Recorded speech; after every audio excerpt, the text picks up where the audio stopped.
गाजीपुर नाम का एक गांव था। उस गांव में बिरजू अपनी पत्नी सुषमा और 2 साल की बेटी मुन्नी के साथ एक झोपड़ी में रहता था। गांव के नजदीक ही एक स्टेशन था, तो बिरजू वहां कुली का काम किया करता था। वो लोगों का सामान उठाया करता था। एक दिन बिरजू बहुत बीमार पड़ गया। इलाज के लिए पैसे न होने की वजह से उसकी मृत्यु हो गई। आप हमें छोड़कर क्यों चले गए? अब हमारा क्या होगा? मुन्नी के बापू, वापस आ जाओ, हम तुम्हारे बिना नहीं रह सकते। पूरा गांव सुषमा के साथ था। वो सब मिलकर बिरजू का अंतिम संस्कार कर देते हैं। अब सुषमा बहुत अकेली हो गई थी, गुमसुम सी रहने लगी थी। धीरे धीरे सुषमा ने अपने आप को संभाल तो लिया, पर समस्या बांध पड़ी थी काम की। घर चलाने वाला तो चला गया, अब मुझे ही कुछ काम करना होगा। मुन्नी की परवरिश पे कोई कमी नहीं होने दूंगी, इसके लिए चाहे मुझे कुछ भी करना हो। सुषमा सोच में डूबी हुई थी कि आखिर वो काम करे तो क्या करे जिससे वो काम भी करे और मुन्नी का भी ध्यान रख सके। तभी सुषमा की नजर बाहर आंगन में लगे आम के पेड़ पर जाती है। उस पेड़ पर बहुत से कच्चे आम लगे थे। ये ठीक रहेगा, मैं इन सभी कच्चे आमों को तोड़कर स्टेशन पर बेचूंगी। सफर में जब सभी मसाला लगे मेरे कच्चे आम खाएंगे तो उन्हें जरूर स्वाद लगेंगे। ये सुषमा एक डंडे की सहायता से आमों को तोड़ने लगती है। तभी मुंशी चौपट लाल वहाँ खड़ा होता है। ओ सुषमा रानी, ये तू क्या कर रही है? दिखाई नहीं देता सेठ जी, आम तोड़ रही हूँ पेड़ से, फिर भी पूछ रहे हो? दिखाई तो सब देता है, पर तुझे पता नहीं कि ये पेड़ मेरे हिस्से में आता है, तो ये पेड़ और इस पेड़ के सभी आम भी मेरे हुए। खबरदार जो इस पेड़ को आपने अपना कहा। लाला, ये पेड़ और ये जमीन मेरे पति की है, इस पर तुम्हारा कोई हक नहीं, इसलिए इस पर अपना हक जमाना छोड़ो और जाओ यहाँ से। क्या सबूत है ये जमीन तेरे पति की है? कुछ है सबूत तेरे पास? सुषमा अंदर अलमारी से जमीन के कागज लाकर मुंशी को दिखाती है। मुंशी कागज देखकर वहाँ से चुपचाप चला जाता है। इस सुषमा रानी का कुछ तो करना पड़ेगा। मेरी बेइज्जती करके इसने अच्छा नहीं किया। अब तू देख मैं तेरा क्या हाल करता हूँ। वहाँ सुषमा पेड़ से कच्चे आम तोड़कर टोकरे में रखती है। एक हाथ में मुन्नी और दूसरे हाथ से सिर पर रखा टोकरा उठाए वो स्टेशन पर पहुँचती है। जैसे ही गाड़ी कुछ देर के लिए रुकती है, सुषमा आवाज लगाना शुरू कर देती है। कच्चा है पर बहुत रसीला है, थोड़ा नमक तो थोड़ा मसाला भरा है, एक बार खाओगे तो शरीर में ताजगी पाओगे। तभी ट्रेन की खिड़की से एक आदमी रमन उससे कच्चा आम मांगने लगता है। सुनो, क्या मुझे यह कच्चा आम दोगी? मैंने कभी नहीं खाया ऐसा कच्चा आम। हाँ साहब, अभी देती हूँ। इस कच्चे आम को खाओगे तो पके आम को भूल जाओगे। रमन उस कच्चे आम को खाता है तो खाता ही रह जाता है। उसे आम बहुत पसंद आता है। वाकई ये कच्चा आम तो बहुत ही स्वाद है। ट्रेन में बैठे बैठे मेरा जी कुछ ठीक नहीं था, पर इसे खाते ही मैं बहुत अच्छा महसूस कर रहा हूँ। रमन को देख साथ बैठे बोगी के लोग भी सुषमा से कच्चा आम मांगने लगते हैं। थोड़ी देर में उसका पूरा टोकरा खाली हो जाता है। सुषमा खुशी खुशी अपने घर वापस आ जाती है। ऐसे ही कई दिन बीत गए। सुषमा की अब हालत भी ठीक हो गई थी। सुषमा अब स्टेशन के साथ साथ गांव में भी कच्चे आम बेचने लगी। मुंशी चुपके सब देख रहा था।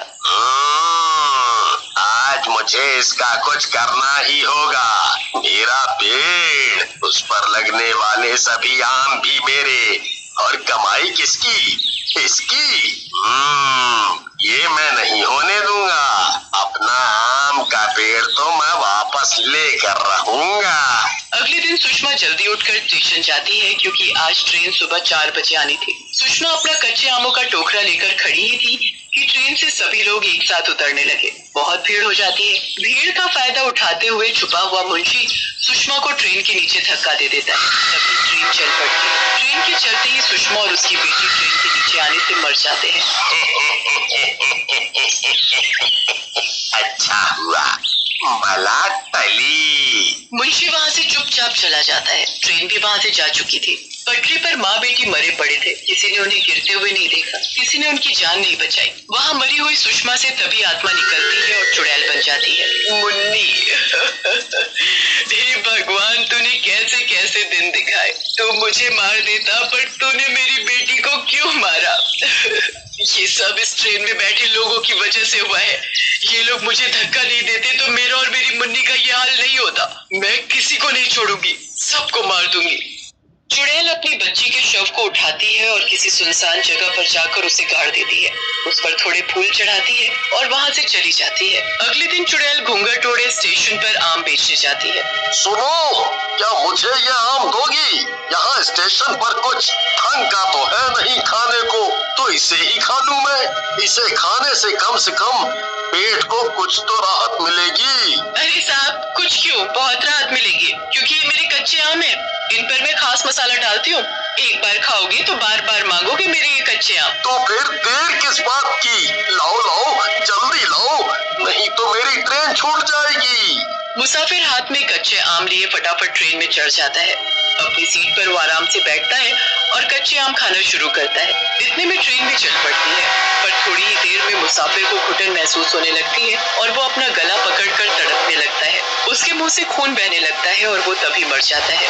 अरे, इसे क्या हुआ? अभी तो ये ठीक ठाक था, फिर क्या हुआ इसे? इसके मुंह से खून भी निकल रहा है। ओ, इसे जल्दी हॉस्पिटल ले जाना पड़ेगा।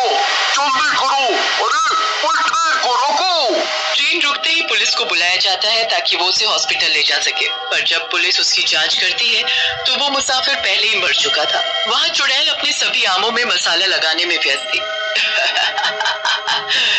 मरेंगे, सभी मरेंगे, मैं सबको मार दूंगी। जो भी ट्रेन से स्टेशन पर आएगा मैं उन सबको मार दूंगी, अपने ये कच्चे कच्चे आम खिलाकर, क्योंकि मैंने इन आमों में जहर जो मिलाया है। वो मुसाफिर चुड़ैल के जहरीले कच्चे आम खाकर ही मरा था। अगले दिन चुड़ैल फिर से ट्रेन के रुकने का इंतजार करती है। कुछ ही देर में स्टेशन पर ट्रेन आती है। आज एक से काम नहीं चलेगा, आज तो मैं यहाँ लाशों का ढेर लगा दूंगी। लोगों को तड़प तड़प के मरते हुए ही तो मैं देखना चाहती हूँ। इस स्टेशन को मैं कब्रिस्तान बना दूंगी। तभी कुछ लोग चुड़ैल के कच्चे आम देखकर उसके पास जाते हैं। इनकी गंध मुझे यहाँ खींच लाई है। जब इनकी महक ही इतनी अच्छी है तो खाने में कितने स्वादिष्ट होंगे। मुझे ये कच्चे आम जल्दी दो, मुझे भी चाहिए। मुझे 4 देना, मैं अपने बच्चों को खिलाऊंगी। उन्होंने पहले तो न इन्हें देखा है और न कभी खाया है। इन्हें पैक करके दे दो, हम सब ट्रेन में बैठकर ही खाएंगे आराम से। क्यों नहीं, ये देखो सभी कितने मजे से खा रहे हैं। इससे तुम्हारे बच्चों को भी ये कच्चे आम बहुत पसंद आएंगे। पूनम हाथ में आम लिए ट्रेन में चढ़ जाती है। थोड़ी ही देर में चुड़ैल का टोकरा पूरा खाली हो जाता है। सभी अपने अपने आम खा चुके थे। तभी एक के बाद एक नीचे गिरने लगते हैं। तुम सबने मुझे और मेरी बेटी को मारा था ना, ये उसका बदला है। जैसे मेरी बच्ची मरी थी वैसे तुम लोगों के बच्चे भी मरेंगे। तभी वहाँ एक भिखारी पुलिस को अपने साथ लिए हुए आता है। इसने ही मारा है सभी को, मैंने खुद देखा। जिसने भी इसके ये आम खाए वो इसके आम खाते ही मर गया। इसने जरूर कुछ मिलाया था इन आमों में। घूंघट हटा, अपना चेहरा दिखा। अब तू जेल जाने के लिए तैयार हो जा, और उससे पहले जल्दी से ये घूंघट हटा। जरा मैं भी तो देखूं इस खूनी को। ले देख मेरा चेहरा, मैं चुड़ैल हूँ, चुड़ैल। हाँ, मैंने ही मारा इन सबको जानबूझकर। ये तो घूंघट में चुड़ैल थी। अरे भागो, जल्दी भागो यहाँ से, नहीं तो ये हमें भी मार देगी। चुड़ैल को देखकर पुलिस और भिखारी वहाँ से भाग जाते हैं। चुड़ैल अपनी जीत की खुशी मना ही रही होती है कि तभी उसके सामने उसकी बेटी की रूह आकर खड़ी हो जाती है। माँ, आप बेगुनाह लोगों को मार रही हैं। इन लोगों ने हमें नहीं मारा, हमें तो मुंशी ने मारा है। उसने भीड़ का सहारा लेकर हम दोनों को ट्रेन के नीचे धक्का दे दिया था। ये सब उसी ने किया है। अगर सजा देनी है तो उसे दो, इन मासूम लोगों को नहीं। सबसे पहले उन लोगों को बचाओ जिसने अभी तुम्हारे आम नहीं खाए। इतना बोलकर मुन्नी की रूह गायब हो जाती है। मुंशी, जरूर तूने ये सब जमीन और उस पर लगे आम के पेड़ के लिए किया होगा। अब तू मुझसे बचकर नहीं जाएगा। चुड़ैल सबसे पहले ट्रेन में जाती है और सभी को उन कच्चे आमों में जहर होने की बात बताकर फौरन वहाँ से मुंशी के पास पहुँचती है। कोई बचाओ।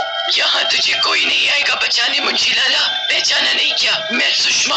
तुमने मुझे और मेरी बेटी को ट्रेन के नीचे धक्का देकर मारा था ना। अब मैं चुड़ैल बनकर आई हूँ तुझसे से बदला लेने। मुंशी चुड़ैल से अपनी जान बचाकर भाग ही रहा होता है कि तभी चुड़ैल आंगन में लगा पेड़ धक्का देकर मुंशी के ऊपर गिरा देती है। आम के पेड़ के नीचे दबकर मुंशी मर जाता है। चुड़ैल का बदला भी पूरा होते ही वो गायब हो